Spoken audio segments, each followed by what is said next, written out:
តើអ្នកមានការឈឺក្បាលដោយសារតែអ្នកមិនបានរកឃើញទ្វារត្រឹមត្រូវសម្រាប់ការរស់នៅទំនើបរបស់អ្នកតោះមកមើល4ទ្វារពេញនិយមដែលកំពុងនាំមុខគេនៅថ្ងៃនេះជាមួយ Segondol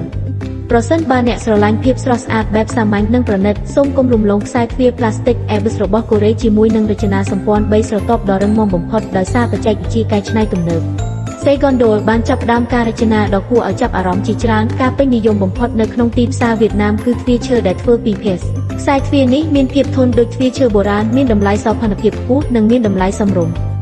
ទាន់សម័យនិងប្រណិតគឺជារចនាប័ទ្មដែលខ្សែទ្វារឈើធម្មជាតិនាំយកមកពួកវាត្រូវបានផលិតចេញពីខ្សែឈើដែលមានអាយុកាលវែងដែលធានាបាននូវភាពធន់បានយូរ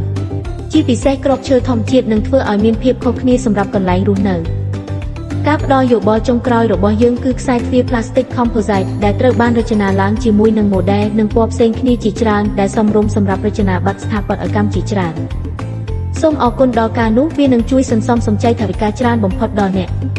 ប្រភេទទ្វារនីមួយខាងលើមានលក្ខណៈពិសេសរៀងខ្លួននិងគួរឲ្យចាប់អារម្មណ៍ខ្លាំងមែនទេ